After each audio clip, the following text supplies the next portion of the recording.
ಸ್ನೇಹಿತರೆ ನಮಸ್ಕಾರ. The tale of Gopal Swami elephant ಎಂಬ ಸಂಚಿಕೆಗೆ ನಿಮ್ಮೆಲ್ಲರಿಗೂ ಸ್ವಾಗತ. ನಾನು ಮಂಜುನಾಥ್. ಸ್ನೇಹಿತರೆ, ಗೋಪಾಲ್ ಸ್ವಾಮಿ ಆನೆಯು ನಮ್ಮ ಗಜಪಡಿಯಲ್ಲಿ ಇವನೊಬ್ಬ ದೊಡ್ಡ ಅಜಾನುಭಾವು. ಎತ್ತರದಲ್ಲಿ ಹಾಗೂ ತೂಕದಲ್ಲಿ ಅರ್ಜುನನನ್ನು ಬಿಟ್ಟರೆ ಎರಡನೇ ಸಾಲಿನಲ್ಲಿ ಇವನಿರ್ತಿದ್ದ. ಅಷ್ಟು ದೊಡ್ಡ ದೈತ್ಯ ಆನೆಯಾಗಿದ್ದ ನಮ್ಮ ಗೋಪಾಲ್ ಸ್ವಾಮಿ. ಸ್ನೇಹಿತರೆ, ಇವನು ಮೈಸೂರು ದಸರಾದಲ್ಲಿ ಮರದ ಅಂಬಾರಿಯ ತರಬೇತಿ ಪಡೆದು ನಂತರ ಶ್ರೀರಂಗಪಟ್ಟಣದಲ್ಲಿ ಅಂಬಾರಿಯನ್ನು ಹೊತ್ತು ಕಾಡಾನೆ ಕಾರ್ಯಾಚರಣೆಗಳಲ್ಲಿ ಮುಂಚೂಣಿಯಲ್ಲಿ ನಿಂತು ಸೈ ಎನಿಸಿಕೊಂಡು ಅಭಿಮನ್ಯುವಿನ ಮುಂದಿನ ಉತ್ತರಾಧಿಕಾರಿ ಎಂಬ ಬಿರುದು ಪಡೆದು ಮುಂಬರುವ ದಸರಾದಲ್ಲಿ ಅಂಬಾರಿ ಆನೆ ಎಂಬ ವಿಶ್ವಾಸವನ್ನು ಮೂಡಿಸಿ ಕಾಡಾನೆ ಜೊತೆ ಕಾಳಗದಲ್ಲಿ ನಿಂತು ರೋಷವಾಗಿ ಹೋರಾಡಿ ವೀರಮರಣ ಒಪ್ಪಿ ನಮ್ಮನ್ನೆಲ್ಲ ಬಿಟ್ಟು ಮರೆಯಾಗಿ ಇಂದಿಗೆ 1 ವರ್ಷ 7 ತಿಂಗಳು ಕಳೆದಿದೆ. ಸ್ನೇಹಿತರೆ, ವಿಡಿಯೋನ ಕೊನೆ ತನಕ ನೋಡಿ. ನಿಮ್ಗೆ ಇಷ್ಟ ಆಯಿತು ಅಂತಂದರೆ ನಿಮ್ಮ ಸ್ನೇಹಿತರಿಗೂ ಕೂಡ ಶೇರ್ ಮಾಡಿ. ಹಾಗೆ ನಿಮ್ಮ ಅನಿಸಿಕೆನ ಕಮೆಂಟ್ ಮುಖಾಂತರ ತಿಳಿಸಿ. ಹಾಗೆ ನನ್ನ ಚಾನಲ್ನ ಸಬ್ಸ್ಕ್ರೈಬ್ ಮಾಡೋದನ್ನ ಮಾತ್ರ ಮರಿಬೇಡಿ ಅಂತ ಹೇಳ್ತಾ ಸಂಚಿಕೆನ ಶುರು ಮಾಡೋಣ. ಸ್ನೇಹಿತರೆ, ಗೋಪಾಲ್ ಸ್ವಾಮಿಯನ್ನು 2009ನೇ ಇಸ್ವಿ ಎತ್ತೂರು ಸಕಲೇಶ್ಪುರ ಭಾಗದಲ್ಲಿ ಅಭಿಮನ್ಯು ಸಹಾಯದಿಂದ ಸೆರೆ ಹಿಡಿಯಲಾಗುತ್ತೆ. ಸ್ನೇಹಿತರೆ, ಯಾಕೆಂದರೆ ಆ ಸಮಯದಲ್ಲಿ ಅವನು ತುಂಬ ತೊಂದರೆಯನ್ನು ಕೊಡ್ತಿದ್ದ ಕಾರಣ ಅವನನ್ನು ಸೆರೆ ಹಿಡಿದು ಮತ್ತಿಗೋಡು ಶಿಬಿರಕ್ಕೆ ವರ್ಗಾಯಿಸಿ ತರಬೇತಿಯನ್ನು ನೀಡ್ತಾರೆ. ತರಬೇತಿಗೆ ಚೆನ್ನಾಗಿ ಹೊಂದಿಕೊಂಡ ಗೋಪಾಲ್ ಸ್ವಾಮಿ ಮಾತರೊಡನೆ ಚೆನ್ನಾಗಿ ಬೆರೆತು ಅವರು ಕೊಟ್ಟಂಥ ಕಮೆಂಟ್ಸ್ ಎಲ್ಲನೂ ಚೆನ್ನಾಗಿ ತಿಳ್ಕೊಂಡು ಅವ್ರಿಗೆ ರೆಸ್ಪಾನ್ಸ್ನ ಚೆನ್ನಾಗಿ ನೋಡ್ತಿದ್ದಂಗೆ ದೈತ್ಯಾಕಾರವಾಗಿ ಬೆಳಿತಾನೆ. ನಂತರ ಅವನನ್ನು ದಸರಾಗೆ ಕಳಿಸುವ ಸಲುವಾಗಿ ಇನ್ನೂ ಚೆನ್ನಾಗಿ ತರಬೇತಿಯನ್ನು ಕೊಟ್ಟು ಸೆರೆ ಹಿಡಿದ 4ನೇ ವರ್ಷಕ್ಕೆ ದಸರಾಕ್ಕೆ ಬರ್ತಾನೆ.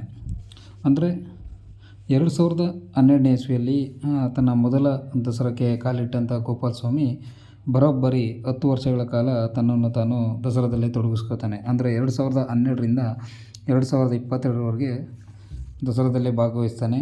ಅಲ್ಲಿ ಕೊಟ್ಟಂಥ ಹಲವಾರು ಕೆಲಸಗಳನ್ನು ಅವನು ಸಂಪೂರ್ಣವಾಗಿ ನಿಭಾಯಿಸಿ ದಸರಾದಲ್ಲಿ ಯಶಸ್ವಿ ಆಗ್ತಾನೆ.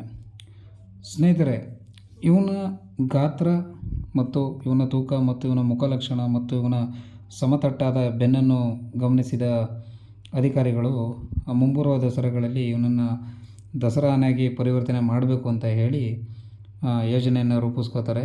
ಸರಿಸುಮಾರು ಇವನ ಗಾತ್ರ ಮತ್ತು ಎತ್ತರ ನೋಡೋದಾದರೆ ಇವನ ತೂಕ ಬಂದು 5500 kg ಇರುತ್ತೆ ಮತ್ತು ಎತ್ತರ ಬಂದು 2.85 ಮೀಟರ್.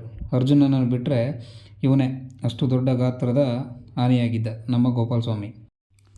ಆದ ಕಾರಣ ಅಧಿಕಾರಿಗಳೆಲ್ಲ ಸೇರಿ ಗೋಪಾಲ್ ಸ್ವಾಮಿಗೆ ಮರದಾಂಬಾರಿ ಮತ್ತು ಮರಳು ಮೂಟೆ ಮತ್ತು ಗಾದಿಯನ್ನು ಕಟ್ಟಿ ಅರಮನೆ ಬೀದಿ ಮತ್ತು ಮೈಸೂರು ಬೀದಿಗಳಲ್ಲಿ ಅಗತ್ಯವಾದ ತರಬೇತಿಯನ್ನು ನೀಡ್ತಾರೆ. ಕೊಟ್ಟಂಥ ತರಬೇತಿಗೆ ಚೆನ್ನಾಗಿ ಸ್ಪಂದಿಸಿದ ಗೋಪಾಲ್ ಸ್ವಾಮಿಯು ಮೈಸೂರಿನ ರಾಜಬೀದಿಯಲ್ಲಿ ಲೀಲಾಜಾಲವಾಗಿ ಏರಿದಂಥ ಮರದಾಂಬಾರಿ ಮೂಟೆಗಳನ್ನು ಹೊತ್ತುಕೊಂಡು ಸಾಕ್ತಾನೆ. ಇದನ್ನೆಲ್ಲ ಗಮನಿಸಿದಂಥ ಅಧಿಕಾರಿಗಳೆಲ್ಲ ಇವನನ್ನು ಶ್ರೀರಂಗಪಟ್ಟಣ ದಸರಾಕ್ಕೆ ಕಳಿಸ್ಬೇಕು ಅಂತ ಯೋಜನೆನ ಮಾಡ್ಕೊತಾರೆ. ಅದೇ ರೀತಿ ಶ್ರೀರಂಗಪಟ್ಟಣಕ್ಕೆ ದಸರಾ ಅಂಬಾರಿ ಆನೆಗೆ ಕಳಿಸ್ತಾರೆ. ಆದಂಥ ಒಂದು ಸಣ್ಣ ಎಡವಟ್ಟು, ಯಾರೋ ಒಬ್ಬರು ಪಟಾಕಿನ ಕೂಡ ಅಲ್ಲಿ ಹಚ್ತಾರೆ. ಆ ಒಂದು ಪಟಾಕಿಯಿಂದ ಬಂದಂಥ ಸದ್ದಿಗೆ ಸ್ವಲ್ಪ ಬೆದರಿದಂಥ ಗೋಪಾಲ್ ಸ್ವಾಮಿ ಒಂದು ಸುತ್ತನ್ನು ಹಾಕಿ ಬರ್ತಾನೆ. ಎಲ್ಲ ಜನರು ಚೆಲ್ಲಾಪಿಲ್ಲಿ ಆಗ್ತಾರೆ. ಆದರೂ ಕೂಡ ಯಾವುದೇ ಒಂದು ವ್ಯಕ್ತಿಗಳಿಗಾಗಲಿ ಅಲ್ಲಿದ್ದ ನೆರೆದಂಥ ಎಲ್ಲ ಜನಗಳಿಗೆ ಯಾರಿಗೂ ಕೂಡ ತೊಂದರೆ ಆಗದಂತೆ ಆ ಒಂದು ದಸರಾನ ಮುಗಿಸ್ಕೊಟ್ಟು ಮತ್ತು ಮೈಸೂರಿಗೆ ವಾಪಸ್ ಆಗ್ತಾನೆ ಗೋಪಾಲ್ ಸ್ವಾಮಿ. ಸ್ನೇಹಿತರೆ, ಇದಿಷ್ಟು ದಸರಾದಲ್ಲಿ ಭಾಗಿಯಾಗ್ತಿದ್ದಂಥ ಗೋಪಾಲ್ ಸ್ವಾಮಿಯ ಒಂದು ಮಾಹಿತಿ.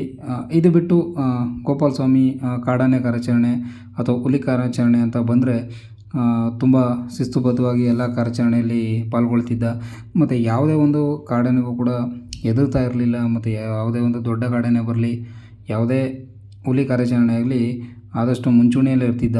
ಅವನು ಮುಂದೆ ಹೋಗೋದಕ್ಕೂ ಕೂಡ ರೆಡಿ ಇರ್ತಿದ್ದ ಅಥವಾ ಹಿಂದೆ ಕೂಡ ನಿಂತು ಲೀಡ್ ಮಾಡೋದಕ್ಕೂ ಕೂಡ ರೆಡಿ ಆಗ್ತಿದ್ದ. ಸೊ ಅಷ್ಟು ಒಂದು ಧೈರ್ಯ ಇದ್ದಂಥ ಒಂದು ಆನೆ ನಮ್ಮ ಗೋಪಾಲ್ ಸ್ವಾಮಿ. ಸೊ ಒಂದಿನ ಕ್ಯಾಂಪ್ನಲ್ಲಿ ಗೋಪಾಲ್ ಸ್ವಾಮಿನ ಕಟ್ಟಾಕಿರ್ತಾರೆ. ಸೊ ಕಟ್ಟಾಕಿದಂಥ ಸಮಯದಲ್ಲಿ ಗೋಪಾಲ್ ಸ್ವಾಮಿ ಇದ್ದಂಥ ಶಿಬಿರಕ್ಕೆ ಒಂದು ಕಾಡಾನೆ ಬರುತ್ತೆ. ಸೊ ಕಾಡಾನೆ ಬಂದ ಸಮಯದಲ್ಲಿ ಏನಾಗುತ್ತೆ, ಅಲ್ಲಿದ್ದಂಥ ಒಂದು ದ್ರೋಣ ಆನೆ ಅಂತ ಇರುತ್ತೆ. ಸೊ ದ್ರೋಣ ಆನೆಗೆ ಕಾಡಾನೆ ಬಂದು ಅಟ್ಯಾಕನ್ನು ಮಾಡುತ್ತೆ. ಅಂಥ ಸಮಯದಲ್ಲಿ ನಮ್ಮ ಗೋಪಾಲ ಸ್ವಾಮಿ ಆ ಕಾಡಾನೆ ಜೊತೆ ಕಾಳಗಕ್ಕೆ ಇಳಿತಾನೆ. ಸೊ ಇಳಿದು ಆ ಕಾಡಾನೆಯನ್ನು ಹಿಮ್ಮೆಟ್ಟಿಸಿ ಅಲ್ಲಿಂದ ಹೊಡೆದು ಶಿಬಿರದಿಂದ ಆಚೆ ಓಡಿಸ್ತಾನೆ. ಅಷ್ಟು ಒಂದು ಧೈರ್ಯಶಾಲಿ ಇದ್ದಂಥ ನಮ್ಮ ಗೋಪಾಲ ಸ್ವಾಮಿ. ಸ್ನೇಹಿತರೆ, ನಾವು ಇವತ್ತು ಗೋಪಾಲ ಸ್ವಾಮಿನ ಕಳ್ಕೊಂಡು 1 ವರ್ಷ 7 ತಿಂಗಳಾಗಿದೆ.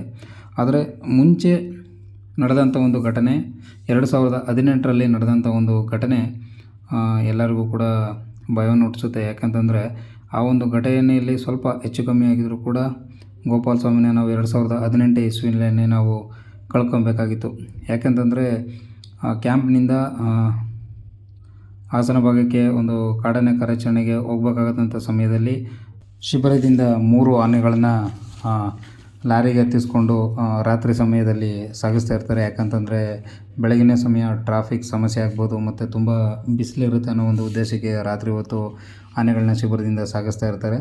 ಸೊ ಆ ಒಂದು ಸಮಯದಲ್ಲಿ ಏನಾಗುತ್ತೆ ಅಂತಂದರೆ ಕೊಲವಿಗೆ ಎಂಬ ಹಳ್ಳಿ, ಸೊ ವೀರನಹೊಸಳ್ಳಿ ಫಾರೆಸ್ಟ್ ರೇಂಜ್ಗೆ ಬರುವಂಥ ಒಂದು ಹಳ್ಳಿ. ಅಲ್ಲಿ ಹೋಗ್ಬೇಕಾದ್ರೆ ಲಾರಿ ಹಿಡಿತಕ್ಕೆ ಸಿಗದಂತೆ ಪೋಲ್ಗೆ ಸ್ವಲ್ಪ ಗುದ್ದಿ ಎಲೆಕ್ಟ್ರಿಕಲ್ ವೈರು ಗೋಪಾಲ ಸ್ವಾಮಿ ಇದ್ದಂಥ ಆನೆಯ ಲಾರಿ ಮೇಲೆ ಬೀಳುತ್ತೆ. ಸೊ ಅದೃಷ್ಟವಶಾತ್ ಅವತ್ತು ಏನೂ ಆಗಲಿಲ್ಲ. ಅಲ್ಲಿದ್ದಂಥ ಜನರೆಲ್ಲ ಬಂದು ಸೊ ಆ ಒಂದು ಲೈನನ್ನು ಬೇರ್ಪಡಿಸಿ ಅವತ್ತು ಆನೆನ ರಕ್ಷಿಸ್ತಾರೆ. ಸೊ ಇಲ್ಲಾಂದಿದ್ದರೆ ಅವತ್ತೇ ಕೂಡ ನಮ್ಮ ಗೋಪಾಲ ಸ್ವಾಮಿ ಅವತ್ತೇ ನಮ್ಮನ್ನು ಬಿಟ್ಟು ಹೋಗ್ಬಿಡ್ತಾಯಿದ್ದ. ಹಾಗಾದರೆ ಗೋಪಾಲ ಸ್ವಾಮಿ ಹೇಗೆ ಸಾವನ್ನಪ್ತಾನೆ ಸ್ನೇಹಿತರೆ? ಈ ಒಂದು ಪ್ರಶ್ನೆ ಎಲ್ಲರಿಗೂ ಮೂಡುತ್ತೆ. ಸ್ನೇಹಿತರೆ, ನವಂಬರ್ 7, 2022ರಂದು ಚಿಕ್ಕಮಗಳೂರು ಭಾಗದಲ್ಲಿ ಮೂಡಿಗೆರೆ ಬೈರ ಎಂಬ ಆನೆನ ಕ್ಯಾಪ್ಚರ್ ಮಾಡೋದಕ್ಕೆ ಆಪ್ರೇಷನ್ ಬೈರ ಅಂತ ಸ್ಟಾರ್ಟ್ ಮಾಡ್ತಾರೆ. ಆ ಒಂದು ಆಪ್ರೇಷನ್ಗೆ ಮೇಯ್ನಾಗಿ ಅಭಿಮನ್ಯು, ಭೀಮ ಮತ್ತು ಅದರ ಜೊತೆಗೆ ಗೋಪಾಲ ಸ್ವಾಮಿನೂ ಕೂಡ ಕರ್ತ್ಕೊಂಡು ಹೋಗಿರ್ತಾರೆ. ಆ ಒಂದು ಆಪ್ರೇಷನ್ ಸಮಯದಲ್ಲಿ ನಮ್ಮ ಗೋಪಾಲ ಸ್ವಾಮಿಗೆ ಮದ ಬಂದ ಕಾರಣ ಆ ಒಂದು ಆಪ್ರೇಷನ್ನ ಅಲ್ಲೇ ನಿಲ್ಲಿಸ್ತಾರೆ. ನಂತರ ಗೋಪಾಲ ಸ್ವಾಮಿ ತುಂಬ ಮದ ಬಂದು ಹೆಂಗೆಂಗೋ ಆಡ್ತಾ ಇದ್ದ, ಕಂಟ್ರೋಲಿಗೆ ಸಿಗ್ತಾ ಇರಲಿಲ್ಲ ಅಂತೇಳಿ ವಾಪಸ್ಸು ಶಿಬಿರಕ್ಕೆ ತಂದು ಅಲ್ಲಿ ಅವನನ್ನು ಕಟ್ಟಾಕ್ತಾರೆ. ಯಾಕೆ ಕಟ್ಟಾಕ್ತಾರೆ ಅಂತಂದರೆ ಮದ ಬಂದಿರೋ ಕಾರಣ ಕಾಡಿಗೆ ಹೋಗ್ಬಿಡ್ಬೋದು ಅಥವಾ ಯಾರಿಗಾದ್ರೂ ದಾಳಿ ಮಾಡ್ಬೋದು ಅಂತ ಒಂದು ಮುನ್ನೆಚ್ಚರಿಕೆ ಕ್ರಮ ಅಂತೇಳಿ 2 ಕಾಲಿಗೂ ಚೈನನ್ನು ಹಾಕ್ತಾರೆ. ಅಲ್ಲೇ ನನ್ನ ಪ್ರಕಾರ ತುಂಬ ಒಂದು ದೊಡ್ಡ ತಪ್ಪಾಗಿದ್ದು ಅಂತ ಹೇಳ್ಬೋದು. ಯಾಕೆಂದರೆ ಗೋಪಾಲ ಸ್ವಾಮಿ 2 ಕಾಲಿಗೆ ತುಂಬ ಚಿಕ್ಕದಾಗಿ ತುಂಬ ಬಿಗಿಯಾಗಿ ಚೈನನ್ನು ಹಾಕಿ ರಾತ್ರಿ ಹೊತ್ತು ಮೇಯ್ಲಿಗೆ ಬಿಡ್ತಾರೆ. ಸೊ ಆ ಒಂದು ಸಮಯದಲ್ಲಿ ನಿಮಗೆಲ್ಲ ಗೊತ್ತಿರೋ ಹಾಗೆಯೇ ಮದ ಬಂದಿರೋ ಆನೆಗಳನ್ನ ಕಾಮನ್ನಾಗಿ ಶಿಬಿರದಿಂದ ಇಟ್ಕೊತಾರೆ. ಬಟ್ ಅವತ್ತೇನಾಯಿತೋ ಗೊತ್ತಿಲ್ಲ, ಮೇಯ್ಲಿಕ್ಕೆ ಬಿಡ್ತಾರೆ. ಸೊ ಆ ಒಂದು ಸಮಯದಲ್ಲಿ ಅಲ್ಲೇ ಶಿಬಿರದ ಪಕ್ಕದಲ್ಲೇ ಮತ್ತೊಂದು ಆನೆ ಅಯ್ಯಪ್ಪ ಎಂಬ ಆನೆ, ಅದಕ್ಕೂ ಕೂಡ ಆವಾಗ ತಾನೇ ಮದ ಸ್ಟಾರ್ಟ್ ಆಗಿರುತ್ತೆ. ಸೊ 2 ಎದುರು ಬದುರು ಆದಾಗ ಜಗಳನ ನಡೆಯುತ್ತೆ. ಸೊ ಈ ಅಯ್ಯಪ್ಪ ಯಾವ ಆನೆ ಅಂತಂದರೆ, ಇದಕ್ಕಿಂತ ಮುಂಚೆ ಗೋಪಾಲ ಸ್ವಾಮಿ ಮತ್ತು ಅಭಿಮನ್ಯು ಈ ಒಂದು ತಂಡದಿಂದನೇ ಆನೆನ ಹಾಸನ ಭಾಗ ಈ ಒಂದು ಸರೌಂಡಿಂಗಲ್ಲಿ ಆ ಒಂದು ಆನೆನ ಸೆರೆ ಹಿಡಿದು ರೇಡಿಯೋ ಕಾಲರ್ನ ಅಳವಡಿಸಿ ಅಲ್ಲೇ ಶಿಬಿರದಿಂದ ಸ್ವಲ್ಪ ತುಂಬ ಮುಂದೆ ಒಂದು ಕಾಡಿನ ಭಾಗದಲ್ಲಿ ಆನೆನ ಬಿಡ್ತಾರೆ. ಬಟ್ ಆನೆ ಅದು ಅಲ್ಲೇ ಸುತ್ತುತ್ತಾ ಇರುತ್ತೆ, ಅಲ್ಲೇ ಓಡಾಡ್ತಾ ಇರುತ್ತೆ. ಅದು ಕೂಡ ಎಲ್ಲರಿಗೂ ಗೊತ್ತಿರುತ್ತೆ. ಬಟ್ ಆ ಟೈಮಲ್ಲಿ ಗೋಪಾಲ ಸ್ವಾಮಿ ಮತ್ತು ಅಯ್ಯಪ್ಪ ಆನೆ ಎದುರು ಬದುರು ಆದಾಗ 2 ನಡುವೆ ಜಗಳ ಆಗುತ್ತೆ. ಜಗಳ ಆದಾಗ ಅಯ್ಯಪ್ಪ ಆನೆ ಯಾವುದೇ ಥರ ಬೇಡಿಲಿ ಇರಲಿಲ್ಲ, ಯಾವುದೇ ಥರ ಚೈನ್ ಇರಲಿಲ್ಲ, ಸಂಪೂರ್ಣವಾಗಿ ಸ್ವತಂತ್ರವಾಗಿ ಫ್ರೀ ಆಗಿತ್ತು. ಆದರೆ ನಮ್ಮ ಗೋಪಾಲ ಸ್ವಾಮಿಗೆ 2 ಕಾಲಿಗೂ ಚೈನ್ ಹಾಕಿದರು. ಸೊ ಅಲ್ಲೇ ಒಂದು ದೊಡ್ಡ ತಪ್ಪಾಗಿದ್ದು. ಅದೊಂದು ಚೈನ್ ಇಲ್ದಿದ್ದರೆ ಇವತ್ತು ಗೋಪಾಲ ಸ್ವಾಮಿ ನಮ್ಮ ಜೊತೆ ಇರ್ತಿದ್ದು ನಾನು. ಯಾಕಂದರೆ ಗೋಪಾಲ ಸ್ವಾಮಿ ಭಯಂಕರ ದೊಡ್ಡ ದೈತ್ಯ ಆನೆ. ಅರ್ಜುನನ ಬಿಟ್ಟರೆ ಇವನೇ ದೊಡ್ಡ ಆನೆ ಇದ್ದಿದ್ದು. ಇವನಿಗೆ ಆ ಆನೆ ಲೆಕ್ಕಕ್ಕೆ ಇರಲಿಲ್ಲ.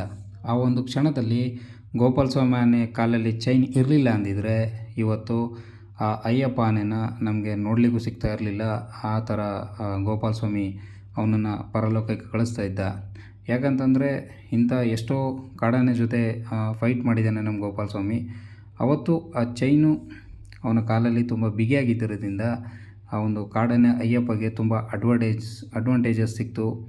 ಸೊ ಆ ಟೈಮಲ್ಲಿ ಗೋಪಾಲ ಸ್ವಾಮಿ ಅಯ್ಯಪ್ಪನಿಗೆ ದಾಳಿ ಮಾಡೋಕ್ಕೆ ಆಗಲಿಲ್ಲ, ಯಾಕಂದರೆ ಕಾಲಲ್ಲಿ ಚೈನ್ ಇತ್ತು. ಸೊ ಅದೇ ಒಂದು ಸ್ಥಿತಿನ ಅರ್ಥಕೊಂಡಂಥ ಅಯ್ಯಪ್ಪನೇ ಕಂಪ್ಲೀಟಾಗಿ ಗೋಪಾಲ ಸ್ವಾಮಿಗೆ ಕಂಪ್ಲೀಟಾಗಿ ತುಂಬ ಜೋರಾಗಿ ದಾಳಿ ನಡೆಸ್ತಾನೆ.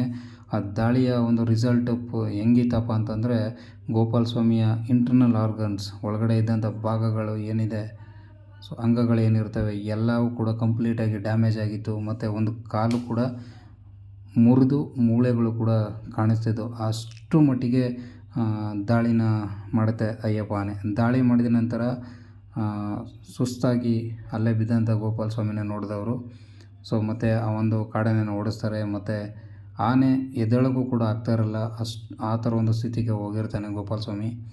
ಅದನ್ನು ನೋಡಿ ಎಲ್ಲ ಡಾಕ್ಟ್ರುಗಳು, ಚಿಟಿಯಪ್ಪ ಡಾಕ್ಟ್ರು, ಮುಜಿಬಿ ಡಾಕ್ಟ್ರು ಎಲ್ಲರೂ ಕೂಡ ಟ್ರೀಟ್ಮೆಂಟ್ನ ಮಾಡಲಿಕ್ಕೆ ಒಂದು ಪ್ರಯತ್ನ ಪಡ್ತಾರೆ. ಆದರೆ ತುಂಬ ರಕ್ತಸ್ರಾವ ಆಗಿದ್ದ ಒಂದು ಕಾರಣಕ್ಕೆ ಗೋಪಾಲ ಸ್ವಾಮಿ ಅಲ್ಲಿ ಮೃತಪಡ್ತಾನೆ. ವೈದ್ಯರು ಕೂಡ ಪೋಸ್ಟ್ಮಾರ್ಟಮ್ ರಿಪೋರ್ಟು ಕೂಡ ಅದೇ ರೀತಿ ಹೇಳುತ್ತೆ, ತುಂಬ ಬ್ಲಡ್ ಲಾಸ್ ಆಗಿರೋದ್ರಿಂದ ಆನೆ ಸಾವನ್ನಪ್ತು ಅಂತ. ಇದು ಗೋಪಾಲ ಸ್ವಾಮಿಯ ದುರಂತ ಕಥೆ ಸ್ನೇಹಿತರೆ. ಕಾಡಿನಲ್ಲಿದ್ದಂಥ ಆನೆ ಸೆರೆಹಿಡಿದ ನಂತರ ಕ್ರಾಲ್ನಿಂದ ತರಬೇತಿ ಪಡ್ಕೊಂಡು ಮೈಸೂರು ದಸರಾಗೆ ಬಂದು ಮೈಸೂರು ದಸರಾದಲ್ಲಿ ತರಬೇತಿ ಪಡೆದು ಶ್ರೀರಂಗಪಟ್ಟಣದಲ್ಲಿ ಯಶಸ್ವಿಯಾಗಿ ಮುಂಬರುವ ದಸರಾದಲ್ಲಿ ಅಂಬಾರಿ ಆನೆಯಾಗಿ ಮಿಂಚ್ತಾನೆ ಅಂತ ಎಲ್ಲರೂ ಭಾವಿಸಿದರು. ಆದರೆ ಕಾಡಾನೆ ದಾಳಿಯಿಂದ ವೀರಾವೇಶದಿಂದ ಓಡಾಡಿ ಮೃತಪಟ್ಟು ಗೋಪಾಲ ಸ್ವಾಮಿ ನಮ್ಮ ಎಲ್ಲರ ಮನಸ್ಸಲ್ಲಿ ಕೂಡ ಇದ್ದಾನೆ ಅಂತ ಹೇಳ್ತಾ, ಈ ವಿಡಿಯೋ ನಿಮಗೆ ತುಂಬ ಇಷ್ಟ ಆಗಿತ್ತು ಅಂತಂದರೆ ಸೊ ಬೇರೆ ನಿಮ್ಮ ಸ್ನೇಹಿತರಿಗೂ ಕೂಡ ಶೇರ್ ಮಾಡಿ ಗೋಪಾಲ ಸ್ವಾಮಿ ಆನೆ ಬಗ್ಗೆ ತಿಳ್ಕೊಳ್ಳಿ. ಧನ್ಯವಾದಗಳು.